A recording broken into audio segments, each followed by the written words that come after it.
contacto contigo. Con CIU, tú puedes.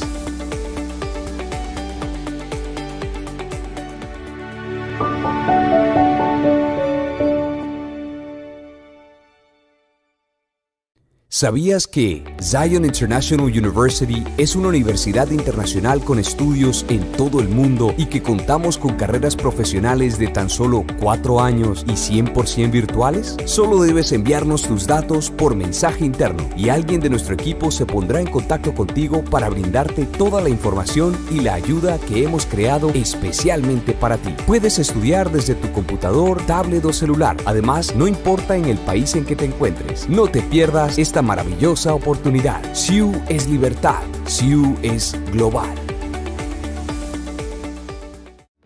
Matrículas abiertas. Esta es tu oportunidad. En Zion International University podrás estudiar desde la comodidad de tu hogar, pagando en cómodas cuotas mensuales, y en tan solo 4 años obtendrás un título profesional. Titulación de Estados Unidos, totalmente homologable en tu país, 100% virtual y en español. Estudia desde cualquier parte del planeta y lo mejor, sin salir de casa.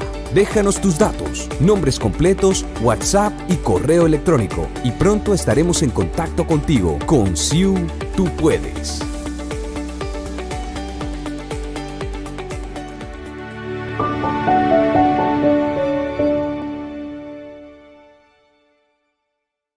¿Sabías que Zion International University es una universidad internacional con estudios en todo el mundo y que contamos con carreras profesionales de tan solo 4 años y 100% virtuales? Solo debes enviarnos tus datos por mensaje interno y alguien de nuestro equipo se pondrá en contacto contigo para brindarte toda la información y la ayuda que hemos creado especialmente para ti. Puedes estudiar desde tu computador, tablet o celular. Además, no importa en el país en que te encuentres. No te pierdas esta maravillosa oportunidad. Hola, muy buenas tardes. Un cordial saludo de bienvenida a todas las personas que se conectan con nosotros en esta transmisión. Queremos darle un cordial saludo a las personas que nos están viendo desde Chile, desde Argentina, y probablemente tendremos personas de muchos otros lugares del mundo que estén acompañándonos hoy. Habíamos comenzado hace 15 días con este evento. Tenemos 2 jornadas dando a conocer nuestra universidad en Chile y en Argentina para todas aquellas personas que tienen curiosidad y anhelo de conocer nuestra institución.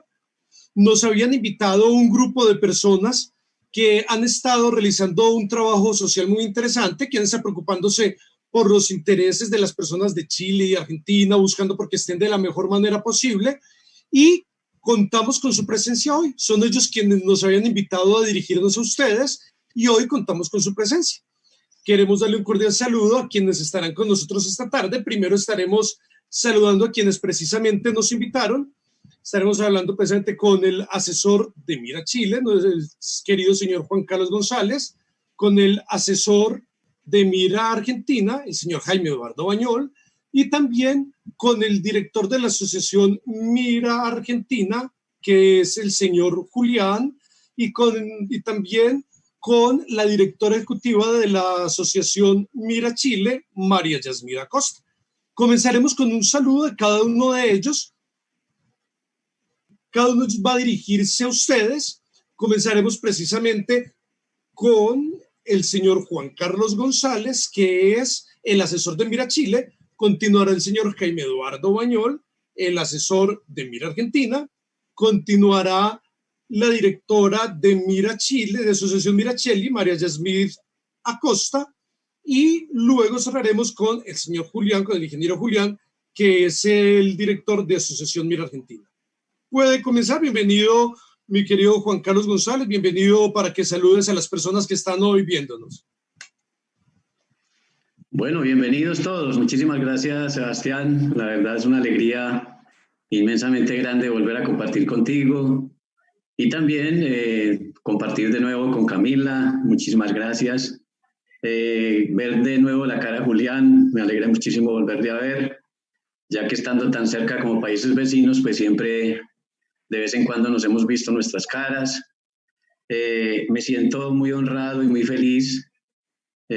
Para mí verdaderamente es un honor compartir esta charla con el doctor Iván Darío Moreno, quien admiro profundamente. El conocimiento que tengo de él desde hace más de casi 25 años lo tengo completamente grabado en mi corazón. Quiero agradecerle a él porque a través de sus anhelos y deseos por ser un buen maestro lo ha logrado, y poner en nuestras manos este tesoro tan grande que es la universidad online. Fue una idea que él supo manejar, que usted, doctor Iván Darío, supo llevar en sus manos, y hoy la vemos como una gran solución para muchísimas familias, y específicamente pues aquí en Chile he visto como muchos están súper entusiasmados, he visto muchas personas ya ejerciendo sus profesiones, y justamente esta semana dos amigos, también compañeros de la asociación, felices me mandaban la foto de la matrícula de ENSION que van a iniciar ahorita en septiembre. Entonces, de verdad agradecidísimo con usted, con Sebastián, por aceptar nuestra invitación, por abrirnos este canal de comunicación y esta oportunidad tan grande para todos nosotros aquí en la asociación en Chile. Entonces, mil gracias, Sebastián, un abrazo, mil gracias, doctor Iván, y bueno, bienvenidos todos. Invito también a todos pues, los miraístas a que se sigan preparando y aprendan a valorar esto tan bonito que nos están poniendo en nuestras manos. Muchas gracias, Sebastián, y vamos a disfrutar esta charla del día de hoy. Muchísimas gracias, el señor Juan Carlos González, asesor de Mira Chile, de la Asociación Mira Chile. Vamos con el asesor de la Asociación Mira Argentina. Vamos con el psicólogo magíster Jaime Eduardo Bañol. Bienvenido.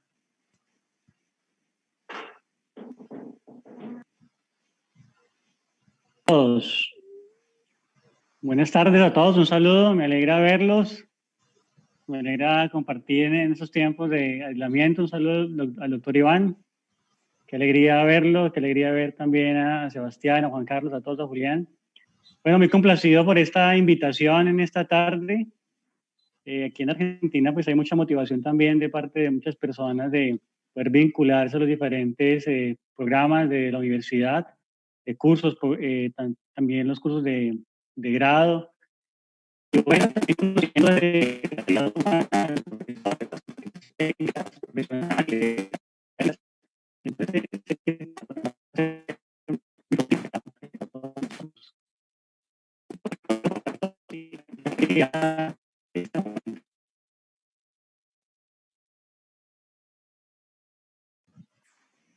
Muchísimas gracias.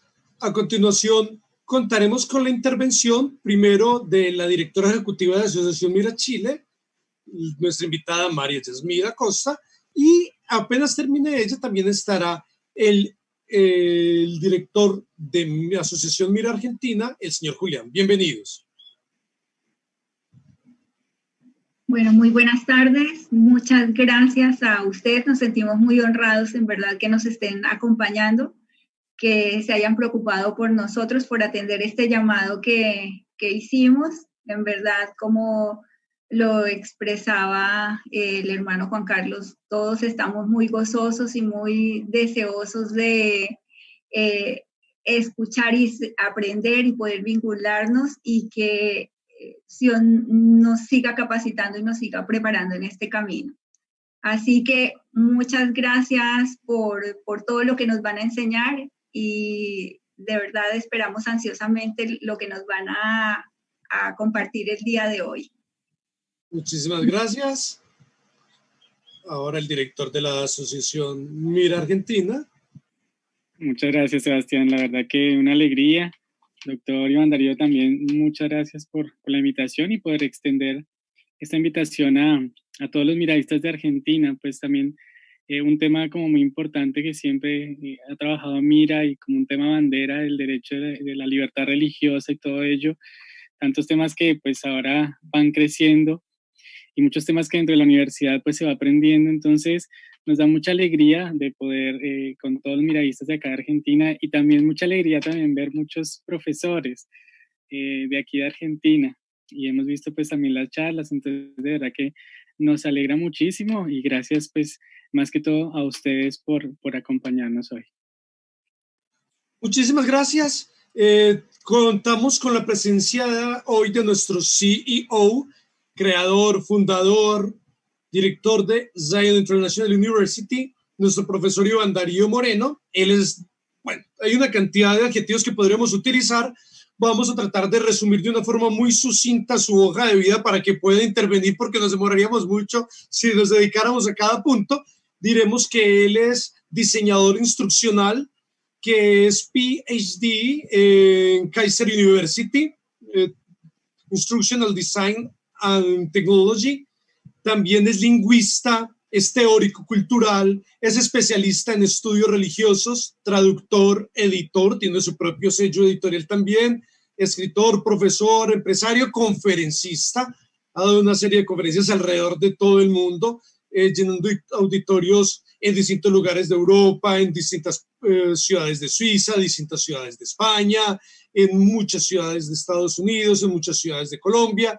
Es empresario, estuvo educado en más de 5 países y eso se refleja en las lenguas que habla. Y hoy tenemos el gusto de que nos hable acerca de uno de los programas interesantísimos que tiene la universidad, porque en la universidad existe ese programa de idiomas, como veíamos hace 15 días, que son las lenguas modernas, con metodologías de punta, esas metodologías que nos permite, como el Room 5, que nos permite tener varias lenguas al mismo tiempo, varias lenguas romances, pero aparte de ver las lenguas modernas, también nos permite conocer contextos de lenguas antiguas, de lenguas sagradas en que fueron escritos los textos de las diversas religiones, los textos originales.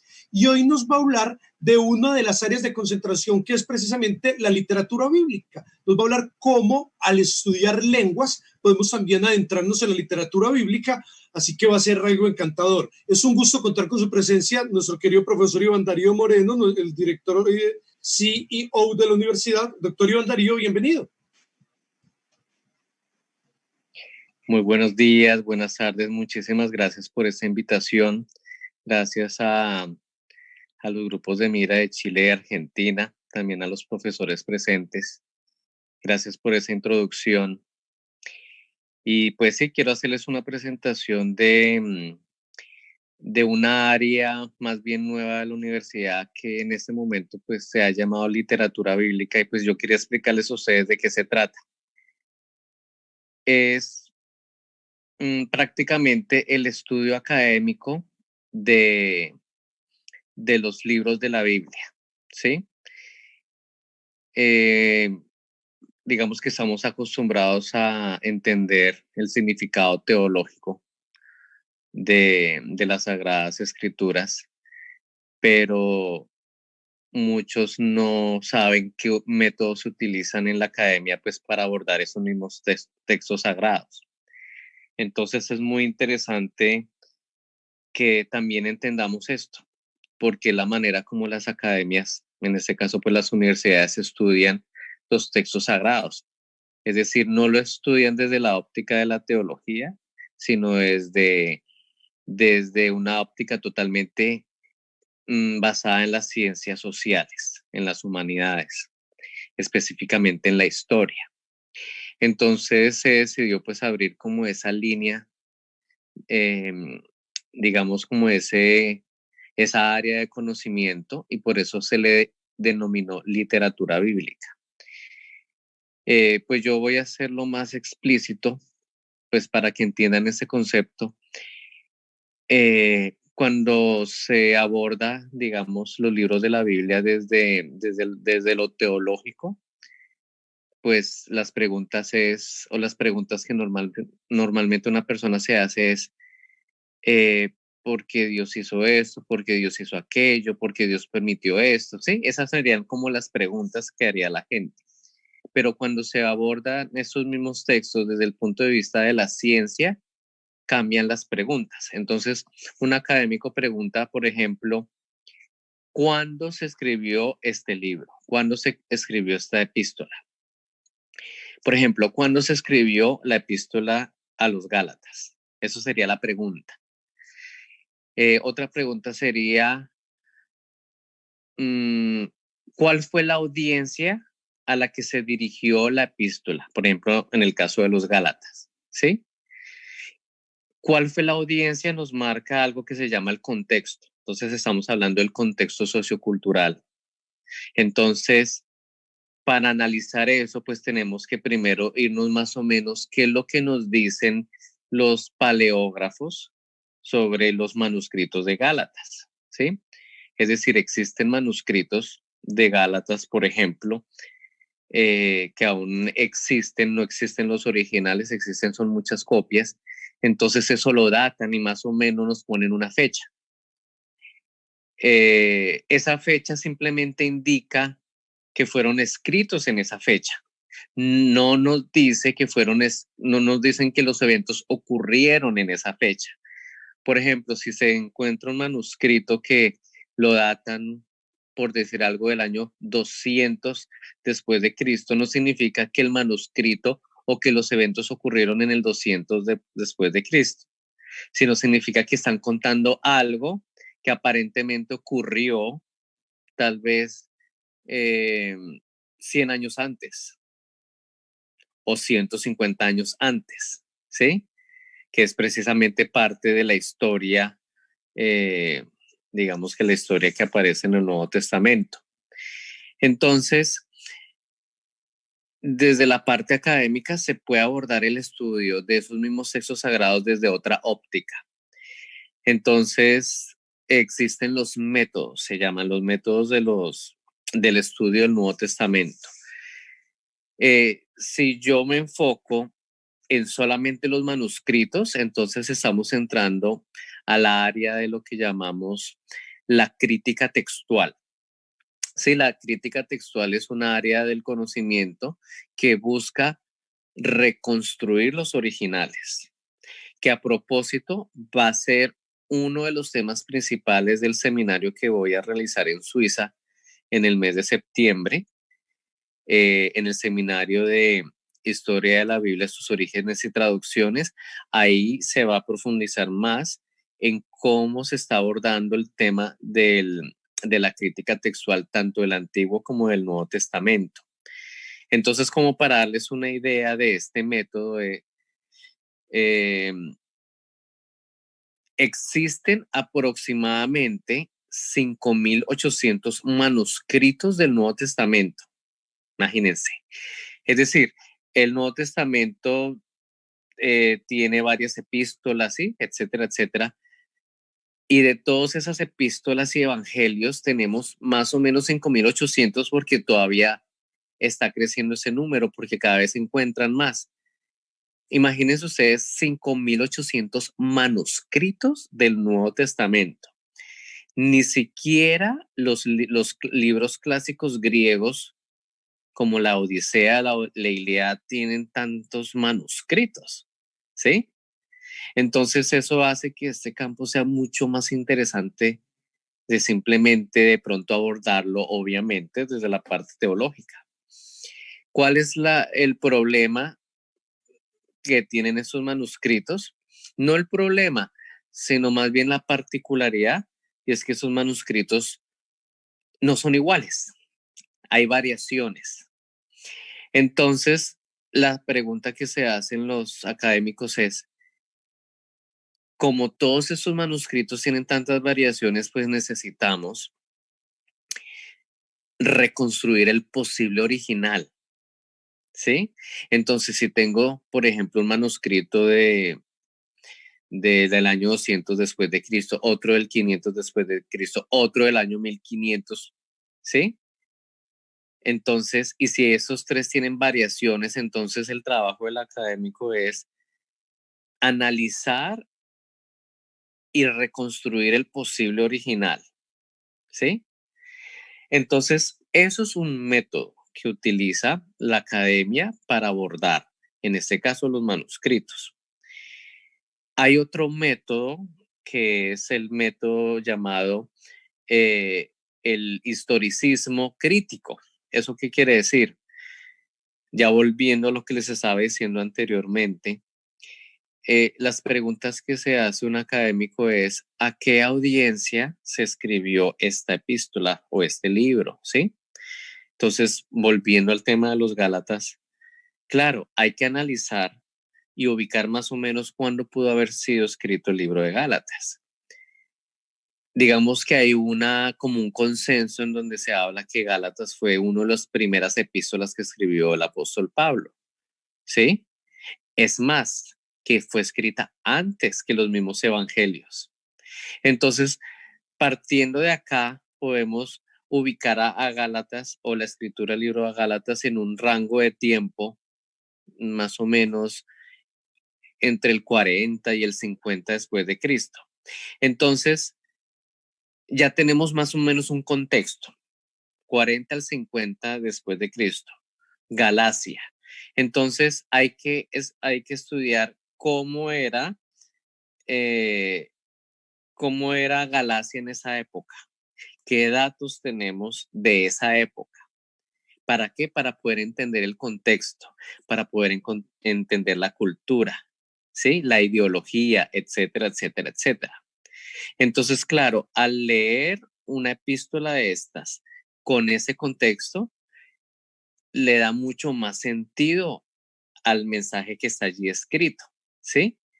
Entonces ahí es donde uno hace la investigación y dice, bueno, en esa región, pues obviamente era el greco-romana, entonces, ¿qué era lo que la gente creía? ¿Cuáles eran sus dioses más, digamos, comunes que existían, ¿sí? Es decir, ahí también entra un tema de usos y costumbres y todos esos elementos nos ayudan a entender la cultura específica de la región de Galacia, ¿sí? Entonces, esto es uno de los métodos que se utiliza para abordar, digamos, estas epístolas, ¿sí?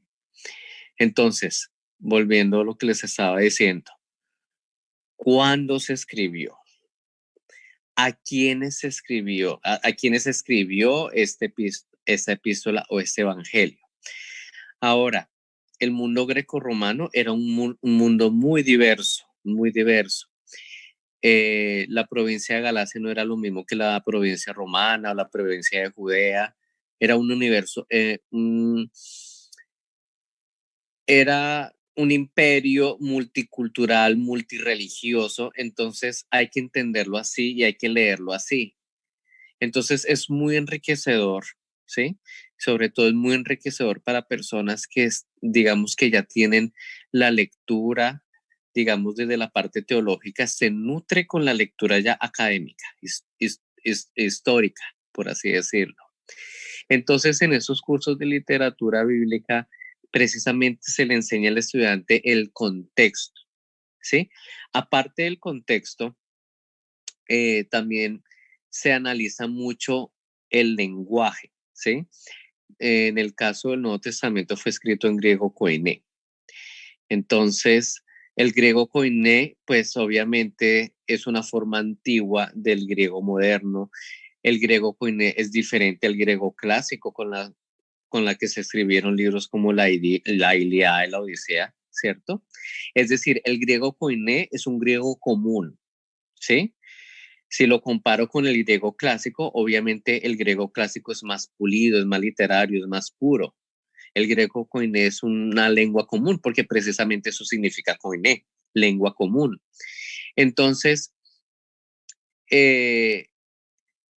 aunque ustedes no lo crean, pero un griego hoy en día no va a entender fácilmente el griego koiné, ¿sí? Y una persona que ha estudiado griego clásico, pues de pronto le va a quedar más fácil estudiar griego koiné, porque digamos que están se asemeja más el griego clásico al griego koiné que el griego koiné al griego moderno, ¿sí? Entonces, en estos cursos, pues, obviamente también se aborda el lenguaje. Entonces, el lenguaje también en contexto. Las palabras adquieren su significado con el tiempo y las palabras también cambian según el contexto geográfico. Entonces, muchas veces, claro, nosotros leemos traducciones del Nuevo Testamento, pero a veces las traducciones nunca van a acercarse a los significados originales de las palabras. Entonces la traducción, hay algo que se llama traducción, que es como que la pérdida del significado. Hay una pérdida, ¿sí? Es como cuando ustedes se toman una foto y la mandan y, no sé, la mandan, por ejemplo, en su WhatsApp, pierde calidad, ¿cierto? Si la mandan por correo electrónico, no. No sé si ustedes han notado eso. Por eso cuando se toma una foto y uno quiere que esa foto quede bien, con buena resolución, hay que mandarla de una manera que no pierda la calidad. ¿Sí? O sea, en ese proceso de transferencia se pierde calidad. Eso también pasa en el proceso de traducción, ¿sí? Porque cada lengua, digamos, las palabras de una lengua reflejan el imaginario de una cultura, ¿sí? Por eso cuando uno aprende un idioma, uno no solamente está aprendiendo palabras, uno está aprendiendo significados, uno está aprendiendo cómo esa cultura ve la realidad, ¿sí? El ejemplo clásico es, por ejemplo, eso lo descubrió un antropólogo cuando estudió a los esquimales, los que viven en Canadá, en el norte, ¿sí? Los esquimales tienen muchísimas palabras para lo que hoy conocemos como nieve, ¿sí? Y cada una de esas palabras refleja un estado específico de la nieve. En cambio, para nosotros todo es nieve, tanto la que cae como la que acabó de caer, ¿sí? Como la que ha estado allí durante 3 días. En cambio, los esquimales tienen una palabra para cada uno de esos estados, ¿sí? O por ejemplo, los griegos. Para los griegos existía el agape, existía la filia, existía el eros y otras palabras más. En cambio, para nuestra lengua existe la palabra amor, ¿sí? Entonces, todas esas cosas se pierden en la traducción. Entonces, cuando uno aborda los textos y empieza uno a analizar ciertas palabras y la palabra griega de la época en que se escribió, empieza uno como a rescatar más significados. Entonces se vuelve la lectura más rica, ¿sí? Y eso es precisamente lo que se hace en esos cursos. Es abordarlo desde el contexto histórico, sociocultural, ¿sí? Sociolingüístico. Entonces es mucho más rico, ¿sí? Entiende uno el por qué se escribió de esta manera, por ejemplo, los de Gálatas, o por qué se escribió de esta manera los de Efesio, por qué se escribió de esta manera a los de Roma, ¿sí? Estamos hablando de culturas diferentes, momentos diferentes, ¿sí? Y también en los cursos miramos algo que se llama la evolución o el desarrollo del pensamiento del escritor. Es decir, los académicos se preguntan, ¿cuál fue la intención del autor en escribir lo que escribió? Esa es la pregunta. ¿Cuál fue la intención? ¿Sí? Entonces, la intención es algo que se puede sacar en el trasfondo del texto. ¿Sí? Entonces, cuando ustedes leen un texto, es como si hubiera un mensaje detrás de todo eso donde está la intención del autor. ¿Sí? Y a veces el texto da como claves que dicen, ya entiendo para dónde va el autor. ¿Sí? El autor pretende, no sé, aclarar algo y por eso está diciendo esto. O el autor le pasó algo y por eso lo está diciendo de esta forma, ¿sí? Entonces, el académico lo que hace es hacer como un análisis muy crítico del texto, ¿sí? Leer entre líneas a ver para poder identificar cuál es la intención del autor, por qué está escribiendo lo que escribió, ¿sí?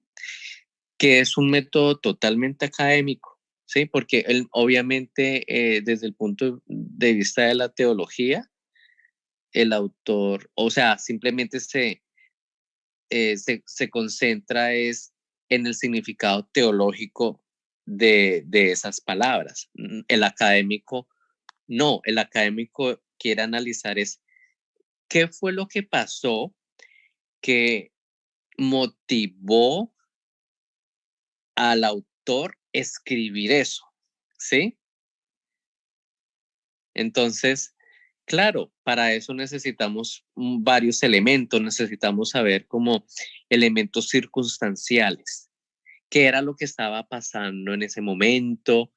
Y claro, como no tenemos muchos datos, entonces a veces hay que hacer como hipótesis. Es posible que haya pasado esto, pero ¿por qué digo que es posible? Porque resulta que aquí en esta línea nombra algo que es como una idea suelta que puede tener muchas interpretaciones. Es decir, puede ser de que haya habido como un malentendido o puede ser que algo pasó. Entonces, eso es lo interesante de abordar los textos así. Eso es lo que se llama un análisis crítico del texto. Entonces, eso es lo que hacemos en estos cursos de literatura bíblica. Abordar los textos para entender el contexto sociocultural, el contexto histórico, ¿sí? Entender los motivos que tuvo el autor para escribir lo que hizo, ¿sí? Y también para analizar cuál era el efecto esperado por el autor después de que alguien leyera esa carta, ¿sí? Porque cuando ustedes escriben algo, o sea, yo escribo algo y yo espero, o sea, tengo una expectativa de un resultado, es decir, de una reacción de la otra persona. Entonces, en los textos, cuando yo los analizo así, yo puedo más o menos entender cuál es el efecto o la expectativa que quiere el autor sobre la persona que lea eso, ¿sí? Entonces, todas esas cosas son las que se analizan en los textos. Entonces, por eso se les denominó literatura bíblica, porque como son métodos totalmente académicos, pues obviamente muchas personas que de pronto no están acostumbradas a esos métodos académicos y piensan que es teología, ¿sí? Y no es teología, es totalmente diferente. Pero el estudio de eso enriquece precisamente su conocimiento ya teológico que tiene sobre los mismos textos. Entonces, eso es un poco, digamos, esta nueva área del conocimiento que hemos denominado literatura bíblica, que son varios cursos. En ese momento ya hemos desarrollado varios cursos de literatura bíblica sobre los evangelios, sobre las epístolas paulinas, ¿sí? Y pues vamos a desarrollar otros sobre el resto de libros del Nuevo Testamento. Entonces, pues yo creo que eso sería como toda la síntesis de esta intervención. No sé si tengan alguna pregunta. Hasta ahora en las redes sociales no hay preguntas, estimado profesor Iván. Están simplemente haciendo comentarios contentos por la charla, pero no hay preguntas hasta el momento. Bueno, perfecto. Ya saben que si tienen preguntas, ustedes pueden dejar sus preguntas en el área de comentarios. No sé si tengan preparado un drive de preguntas, sería bueno que lo pongan también allí. Y bueno, cualquier cosa, ya saben que la universidad está presta a ayudarlos con todas sus preguntas e inquietudes, y si quieren más información, con mucho gusto, un asesor de nosotros los pueden contactar. Muchísimas gracias, estimado profesor Iván Darío. Estuvo muy claro, muy interesante, muy gentil. Muchas gracias. Bien, entonces damos continuidad a las charlas del día de hoy. Estamos muy contentos de contar con la presencia de cada uno de ustedes. Hay muchos puntos, nos hablan desde Europa, nos hablan desde Estados Unidos y naturalmente especialmente desde Chile y Argentina. Hay muchísimas personas conectadas en este instante.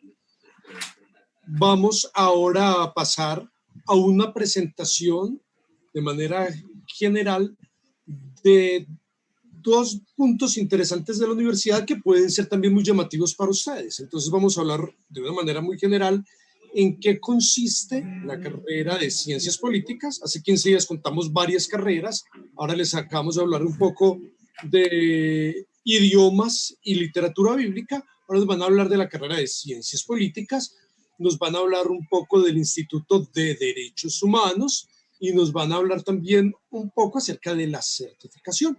Entonces comencemos con la directora de la carrera de Ciencias Políticas, Elizabeth Bonilla. Por favor, cuéntanos en qué consiste y continuaremos con la charla de la profesora Camila Andrea. Enseguida les contaré quién es ella. Bien, pues, mi querida profesora Elizabeth, bienvenida.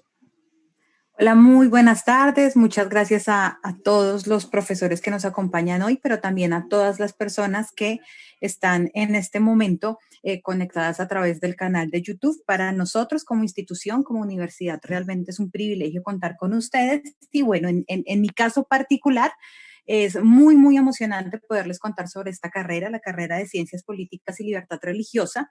Es una carrera que le va a permitir a la persona que estudie con nosotros especializarse, le va a dar la posibilidad de tener un conocimiento teórico, pero también práctico respecto del quehacer de la política.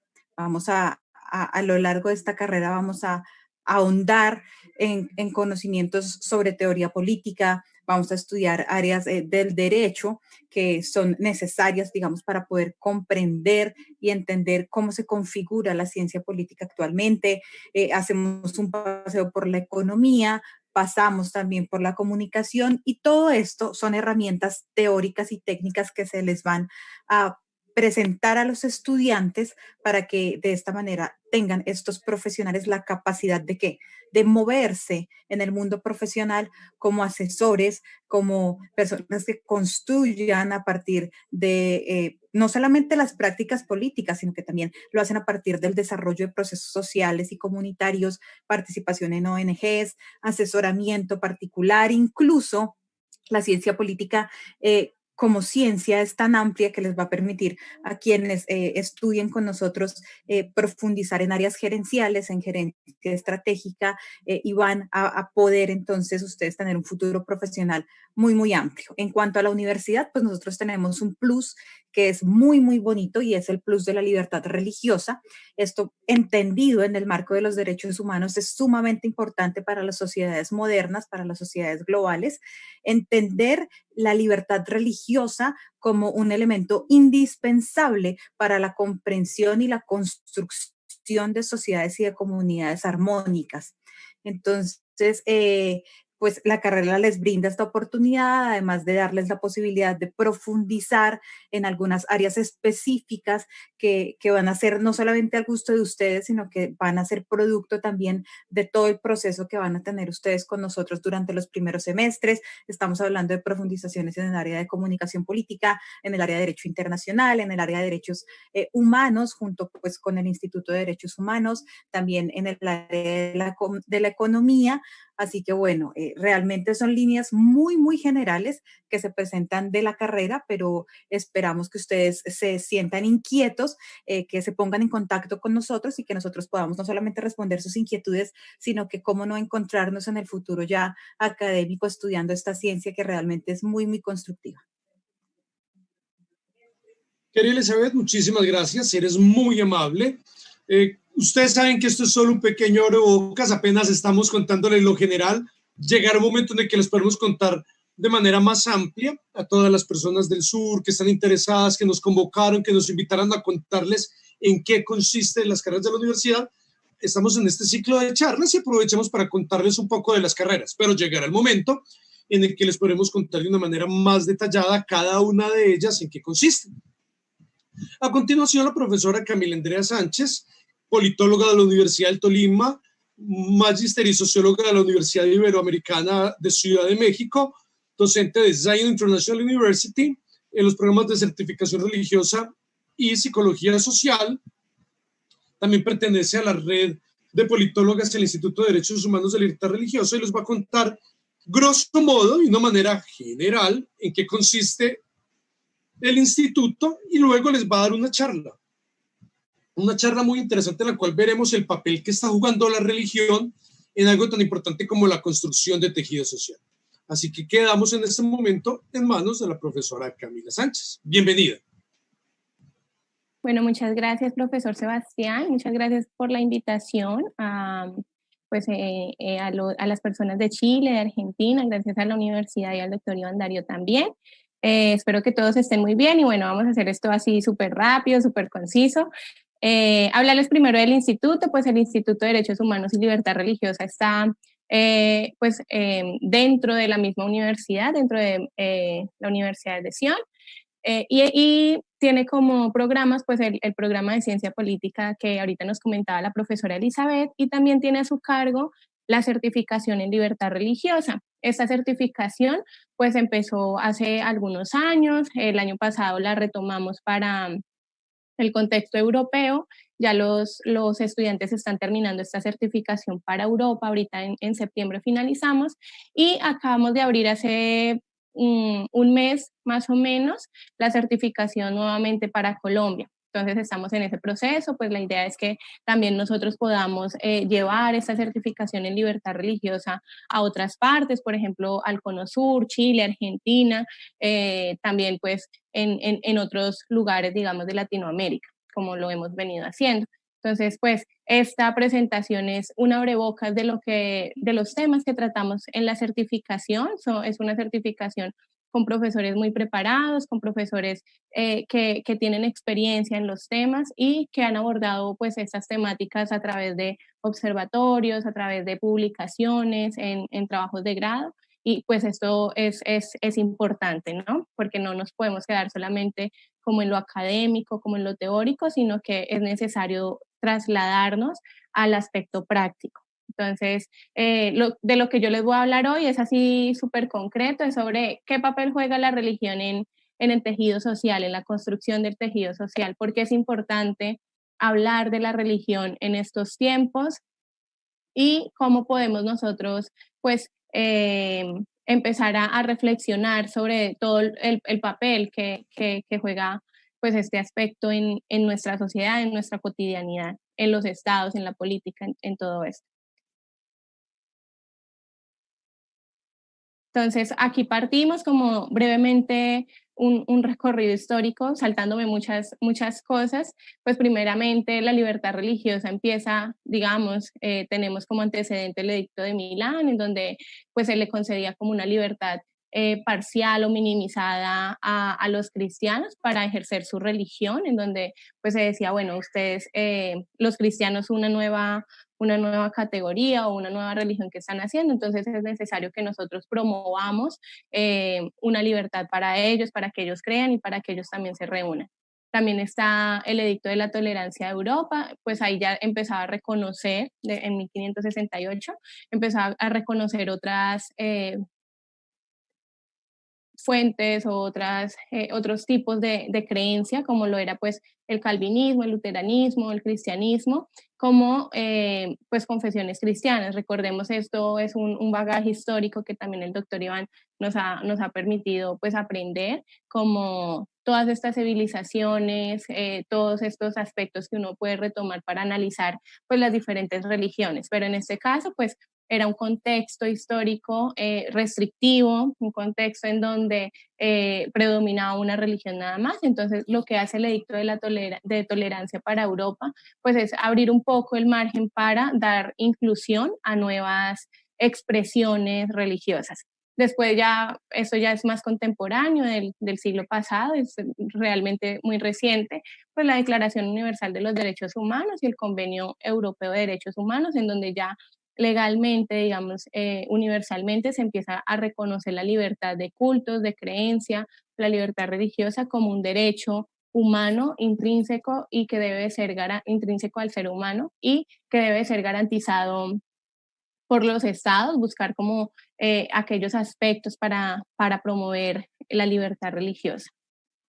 Ahora bien, ¿cuál es el papel que cumple la religión en la sociedad? Recordemos que la religión es un aspecto que es algo que involucra muchos aspectos o muchas aristas de nuestra vida cotidiana, no solamente el aspecto individual o psicológico, es decir, lo que hace la religión conmigo, lo que puede hacer si yo practico determinada creencia o religión, sino que la religión también se traslada al ámbito social, es decir, las relaciones que nosotros vamos conformando, que vamos haciendo al pertenecer a una religión, a practicar una creencia, estos vínculos sociales que se van dando, por ejemplo, en las iglesias, las identidades compartidas que vamos generando entre participantes de un mismo credo. Bueno, la religión es algo tan amplio que también se puede ver, digamos, en el aspecto político, cuál es el papel que ha jugado la religión en medio de la historia para la conformación de los estados, de las democracias, cuál fue el papel de, por ejemplo, de estas relaciones entre estados, entre monarquías, papado, bueno, todo esto. Entonces nos damos cuenta que la religión es algo, el hecho religioso es algo muy amplio que merece ser, pues, aprendido y merece ser como analizado. Si nos vamos ya para el aspecto de lo social, vemos algunos autores que dicen que, me permito leer la cita, las iglesias y la religión posibilitan el contacto social, el culto público a un ser supremo y la conducta en comunidad que reafirma pues la sociabilidad. Es decir, el interés religioso se convierte inmediatamente en un interés público. ¿Por qué? Por este aspecto que es la sociabilidad. Esto es una palabra clave para entender pues, el rol de la religión en la sociedad, y es que si estamos hablando de la religión, estamos hablando de que es algo netamente pues, social para efectos, digamos, del entendimiento, no solamente se queda en lo psicológico, en lo individual, como les decía. Además de eso, hay estudios que reafirman que todo aquello que se aprende o que se adquiere en la religión a través de las creencias, pues posibilita como una mejora en aspectos de la vida cotidiana. Por ejemplo, no sé, disminución de alcoholismo, disminución de suicidios, disminución de actos delictivos en la sociedad. Hay estudios desde la psicología, estos estudios sí van centrados netamente en el aspecto, bueno, con teóricos de la psicología, en donde dicen, bueno, es que si nosotros nos ponemos a revisar, por ejemplo, esta categoría de amor en la religión, es decir, ahí hacen encuestas y dicen, bueno, ¿cómo podemos nosotros medir el papel de la religión en la sociedad? Pues entonces van y se remiten a encuestas o a entrevistas en donde las personas dicen, no, pues es que yo desde que estoy practicando tal creencia, tal religión, o desde que yo tengo un vínculo con una religión, pues he sentido que ha aumentado, no sé, mis niveles de felicidad, mis niveles de amor hacia mi familia, ha disminuido, por ejemplo, las peleas o las incomprensiones dentro de mi hogar, soy un mejor trabajador, soy más honesto. Todos estos valores que, digamos, desde lo académico, a veces es como se ve como un aspecto subjetivo. Sin embargo, estos estudios reafirman que sí es importante la religión por eso, porque aparte de generar como estas emociones o sensaciones positivas, esto se refleja directamente en una calidad de vida, en un bienestar y en una confianza, tanto para la persona, por ejemplo, tanto para mí que soy practicante de cierta religión, como para la sociedad. Entonces, mis acciones en lo individual se tienen que ver entonces reflejadas en un aspecto social, con mi círculo más cercano, con mi familia, en mi universidad, en el trabajo. Entonces, también, pues aquí señala que una mayor felicidad podría a su vez revertir en una sociedad más justa y con más como valores, con mayor como sociabilidad, como con mayores vínculos que permiten pues también la disminución de todas estas cosas, digamos, negativas o problemas que se ven en la sociedad. Ahorita, bueno, no, se me olvidó presentar como unos datos. Ahora bien, si nos centramos en el aspecto netamente sociológico, bueno, esta ponencia es como más desde lo académico, vemos que según Durkheim, pues la religión es algo eminentemente social. Son las representaciones en el sentido de todas aquellas configuraciones que me permiten sentir sentirme parte de una identidad, es decir, un sentido de pertenencia con una sociedad, pues todas estas representaciones y todas estas acciones que yo adquiero con la religión son representaciones colectivas que expresan, pues como lo dije, pues actos que se ven materializados en grupos, en lo colectivo. Entonces, si hay una mayor solidaridad, si hay una identidad que es generada por la religión, pues va a haber, eso se va a reflejar en una mayor cohesión social, entendiendo la cohesión social como aquellas prácticas que generan una unión en el grupo. Entonces, no sé, ustedes piensen en, por ejemplo, en la familia, por ejemplo, en el trabajo, o incluso en esferas mucho más grandes, en donde las personas que practican o no cierta religión, pues tienen que ver materializado todo esto adquirido por la religión en aspectos más prácticos. En este sentido, pues la religión es algo netamente social, es la esencia, lo social es la esencia de la religión. Además de ello, ya vemos autores más actuales como Brian Greene y Roger Fink, que dicen que la libertad religiosa ayuda a reducir la violencia y los conflictos relacionados con la religión. En este mismo estudio, ellos señalan que la religión como tal, la libertad religiosa, permite una sociedad más justa, más democrática y también menos corrupta. Es decir, que todo esto, si empezamos a ver la libertad religiosa como un derecho que debe ser garantizado, pues esto se va a ver reflejado en estos índices de corrupción. Ustedes me dirán, bueno, pero ¿cómo se ve eso?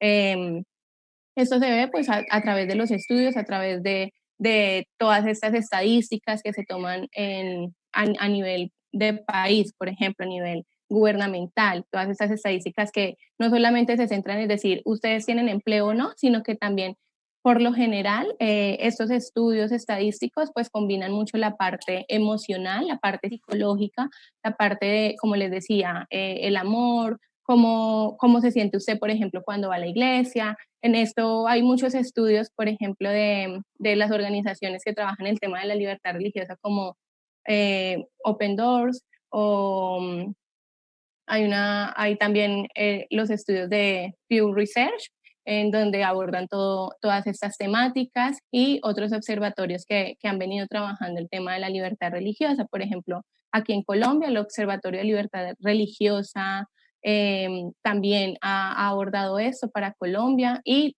los institutos, digamos, de la Oficina de los Derechos Humanos de la ONU. Todo esto son cifras y son aspectos que uno dice, bueno, me voy a parar y voy a analizar por qué la religión es importante en este sentido. Habermas es también un teórico que pues aborda un poco lo del el espacio público, la esfera pública en las democracias, y él señala explícitamente que las comunidades religiosas ayudan al fortalecimiento de la democracia. ¿Por qué? Porque a las comunidades religiosas tomar como parte en esos espacios públicos, pues hay una mayor amplitud en opiniones, en debates, y esto genera un fortalecimiento, digamos, el índice o del nivel de democracia de cada país. Entonces, vemos que es netamente algo muy importante, la libertad religiosa es algo muy importante y es algo que está teniendo está siendo muy sonado en la actualidad. ¿Por qué? Pues esto se ve también a que han habido, o en la actualidad vemos, digamos, en Latinoamérica, en el caso de Latinoamérica, que se está viendo un aumento de partidos políticos ligados a religiones. Esto ha hecho que desde la academia y desde los espacios prácticos se plantee la pregunta de por qué la religión está cobrando más fuerza ahorita, ¿no? Contrario a lo que podríamos pensar de que la religión cada día es como menos fuerte. Sin embargo, en espacios públicos, el sector religioso está tomando fuerza también gracias a estos partidos políticos que están surgiendo en las democracias latinoamericanas. Entonces, ahorita, ¿qué nos queda por hacer, digamos, para fomentar o para abordar este tema de libertad religiosa y de conocer cómo la importancia que tiene el sector religioso para la construcción de un tejido social? Pues es partir de un fortalecimiento al diálogo interreligioso. ¿Esto qué quiere decir? Pues aceptar las diferentes posturas y las diferentes creencias que pueden estar haciendo parte de un mismo entorno, de un mismo ambiente, de un mismo país, no sé, municipio, en el nivel aún más mínimo, pues reconocer eso, es decir, un diálogo interreligioso que promueva no solamente aspectos de hablar de religión, sino también una mayor convivencia y una mayor tolerancia en el aspecto de la religión. Vemos que, por ejemplo, en el caso colombiano, Colombia se ubica dentro de los 50 países más violentos, más perseguidos por causa de la religión. Entonces, eso es algo que nos debe de llamar la atención, porque Colombia es el único país latinoamericano en entrar en estas cifras, en estos índices, ¿no?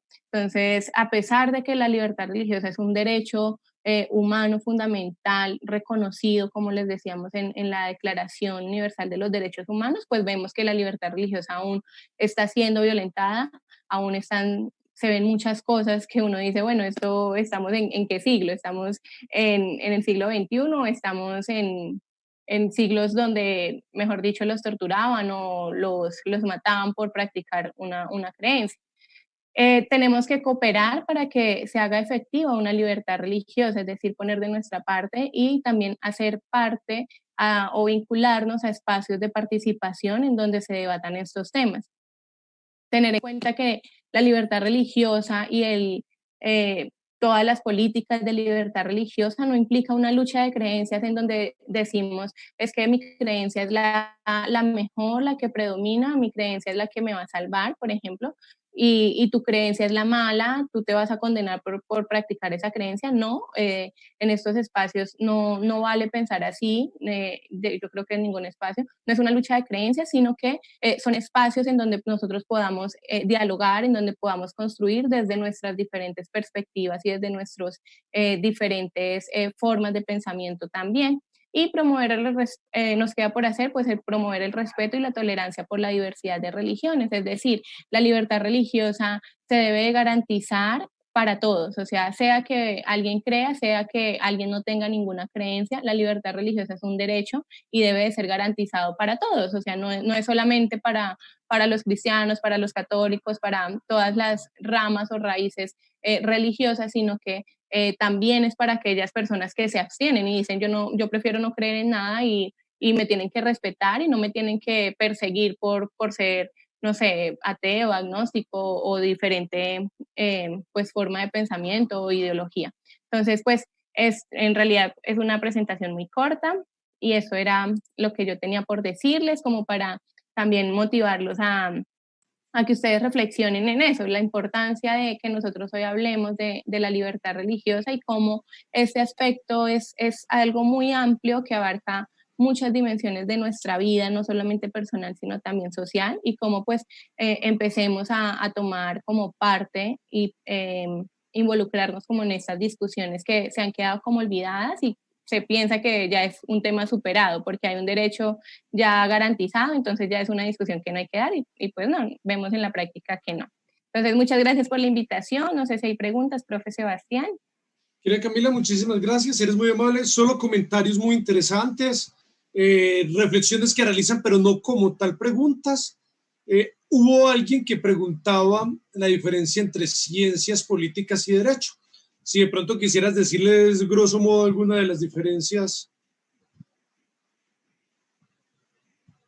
No has quitado el silencio, mi querida Camila. No, les iba a preguntar si era Elizabeth, o sea, si era una pregunta para el departamento de Elizabeth o... Pues muy probablemente, bueno, pero pues ya que estás aquí podrías, si quieres dialogarlo. Sí, claro.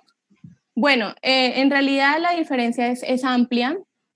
El derecho, pues, no soy abogada, soy politóloga, entonces el derecho, pues, se encarga de todos estos aspectos normativos, la configuración de leyes, de derechos, garantías constitucionales, cómo se pueden garantizar, no sé, diferentes cosas desde el ámbito institucional, contrario a la ciencia política. La ciencia política es una disciplina y una rama súper bonita y súper amplia, y no es porque sea politóloga, sino que es una disciplina que retoma muchos aspectos de otras disciplinas. Entonces nosotros como politólogos estudiamos las conformaciones de las sociedades, la sociología, vemos un poquito de la antropología, vemos también un poquito de derecho, vemos un poquito de cultura, vemos como un poquito de todo, y eso hace que nuestra percepción de los sucesos que acontecen en la vida cotidiana pues sea un poco más amplia, ¿no? También pues la ciencia política se dice y se cree que es la disciplina que estudia el poder, las manifestaciones del poder en la sociedad, no solamente el poder político, sino todas estas intersecciones que se dan en la sociedad. Entonces, cuando el poder político, por ejemplo, se entremezcla con el poder religioso, cuando el poder político se entremezcla con el poder social, con las luchas, con los movimientos sociales.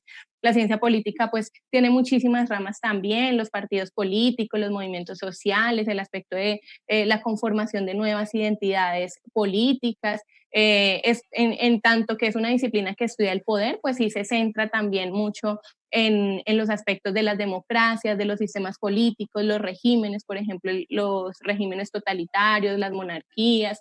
¿Por qué se da esto? Retomamos mucho la historia, o sea, vemos que la historia es algo como transversal a todas las disciplinas, entonces yo creería que esa es una diferencia, es mucho más amplia. El derecho quizás se concentra en una área solamente, sin ánimo no sé, con pleno desconocimiento, pero la ciencia política ya es algo mucho más aplicado a aspectos no solamente políticos, sino sociales, como les decía. Entonces yo creería que es eso. Y ya también va en gustos, ¿no? O sea, si alguien quiere pues leyes, pues estudie derecho, ya si alguien quiere ser politólogo, pues entonces sí va a tener que tener como una perspectiva mucho más amplia de saber que los procesos sociales y políticos no responden solamente a una área, sino que son procesos, digamos, multidisciplinares o, no sé, de múltiples interpretaciones, no sé cuál sea la palabra. Muchísimas gracias, querida Camila. En general no hay preguntas, las personas muy contentas con las dos charlas. Algunos detalles aquí simplemente como para recapitular.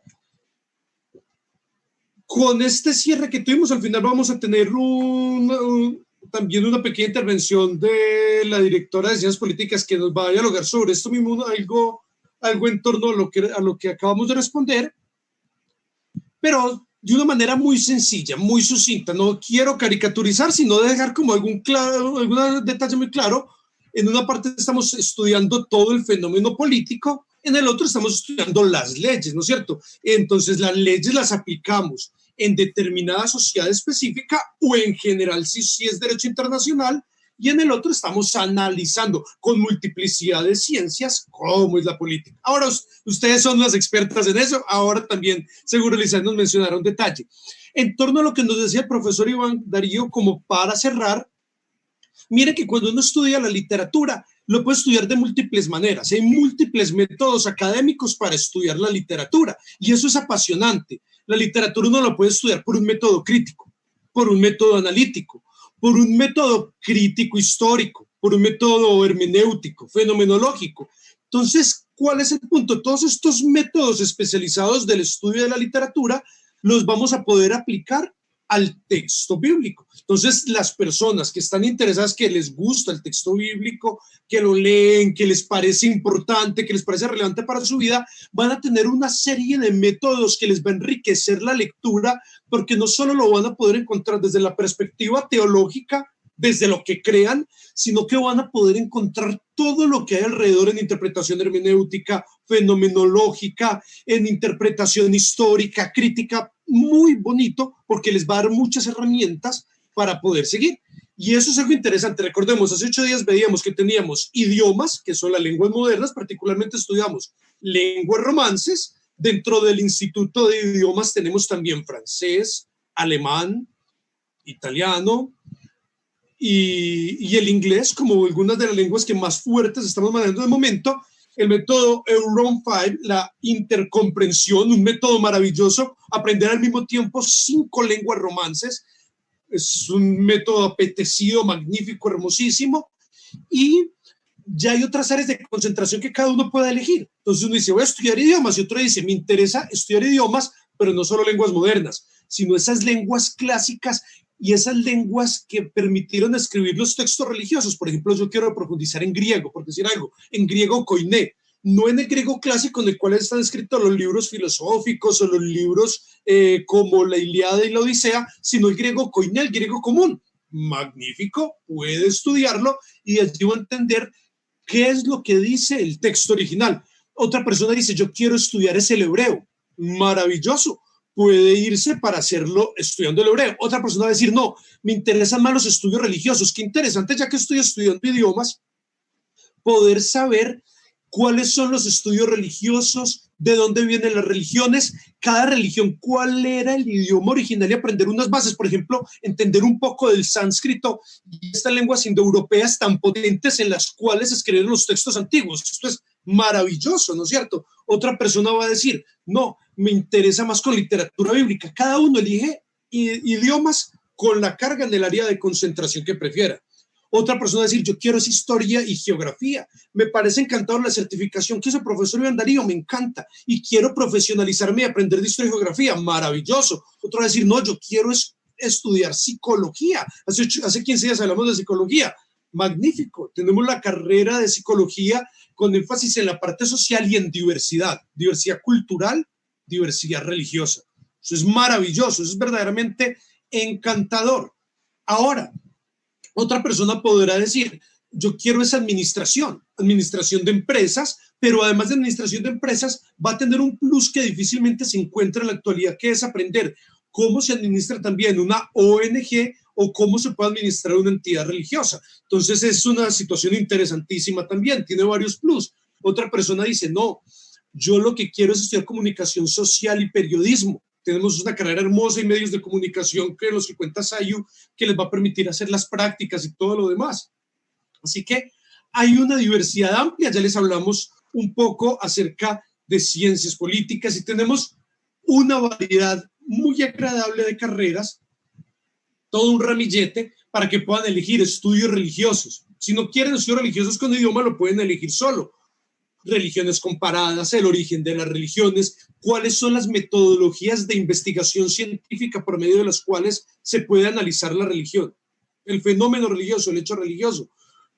Ahora alguien me dice, alguien me estaba comentando acá, bueno, muy interesante, pero ¿son una carrera o qué son? Sí, en efecto, es una universidad legalmente establecida en Fort Lauderdale, está establecida legalmente en el estado de Florida, una universidad virtual que tiene sus carreras, pero si alguien dice, yo lo que quiero es tomar un curso libre, puede tomar un curso libre. Alguien dice, yo solo quiero ver alguno lo está mencionando ahora, me encantó ese curso de intercomprensión, quiero aprender los 5 idiomas, o me encantó ese curso de literatura bíblica. Puede hacerlo, puede tomar el curso libre. U otra persona dice, yo quiero estudiar una certificación, puede hacer una certificación. Hay multiplicidad de posibilidades de ingresar a la universidad.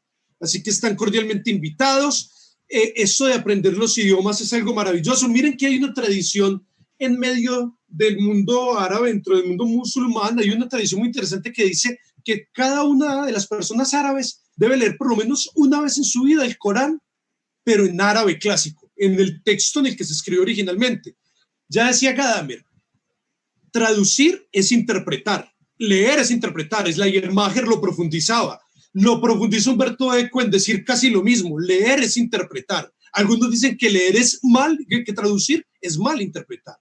Decir casi lo mismo es difícil. Entonces, por eso tan bonito conocer el texto en su idioma original, de ahí la trascendencia. Conocer el texto en su idioma original cambia por completo la situación.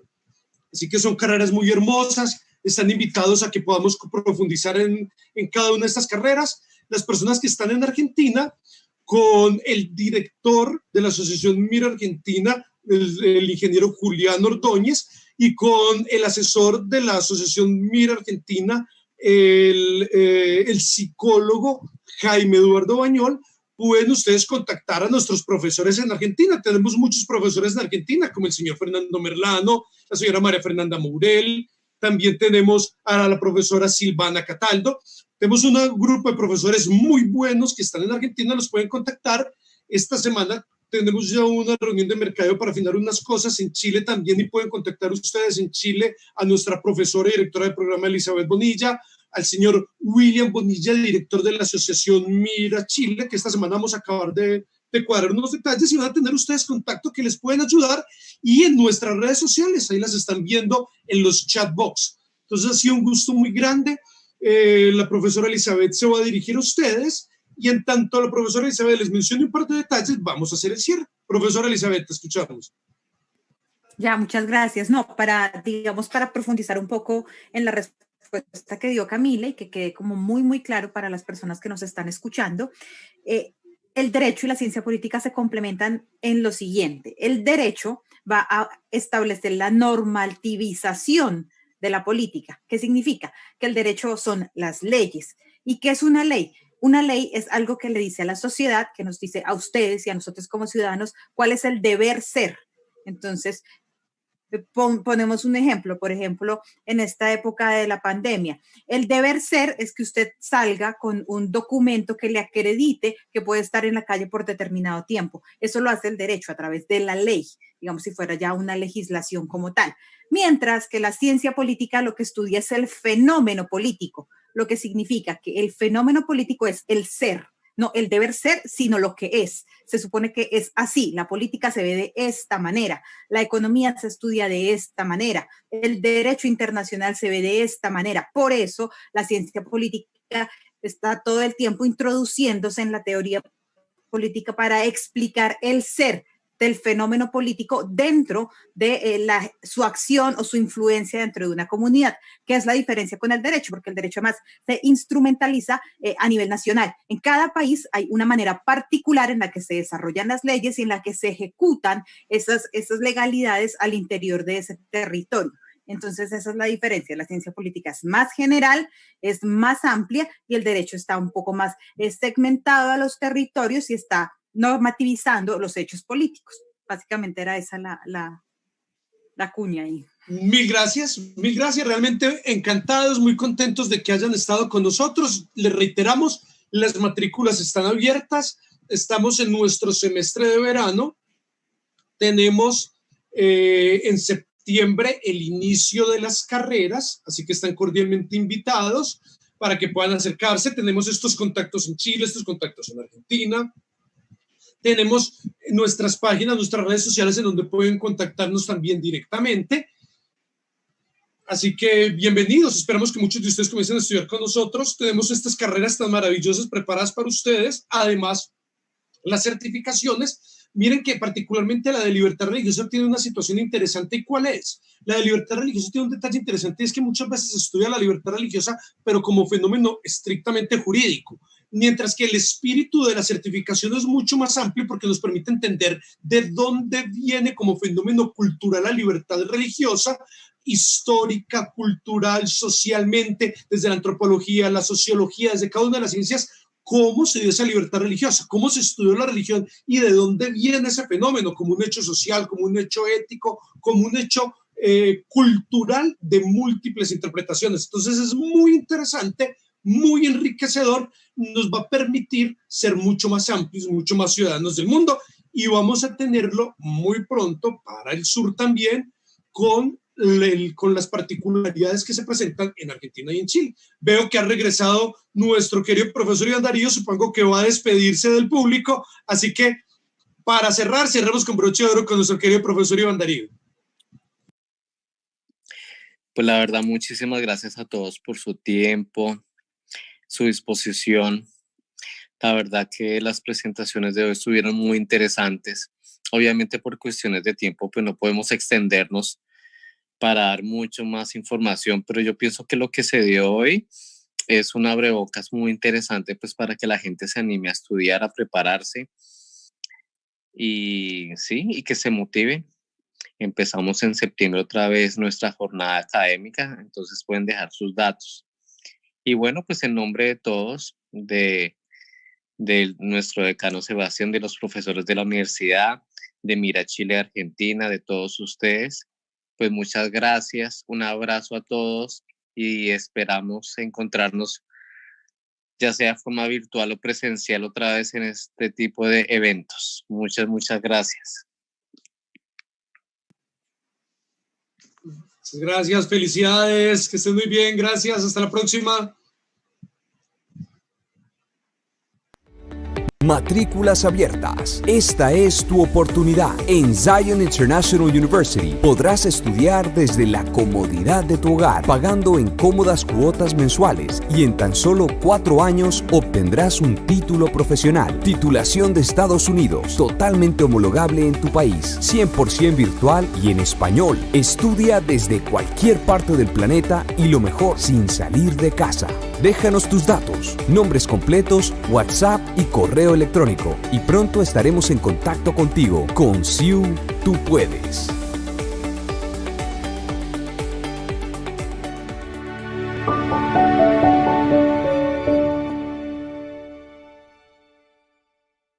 ¿Sabías que Zion International University es una universidad internacional con estudios en todo el mundo y que contamos con carreras profesionales de tan solo 4 años y 100% virtuales? Solo debes enviarnos tus datos por mensaje interno y alguien de nuestro equipo se pondrá en contacto contigo para brindarte toda la información y la ayuda que hemos creado especialmente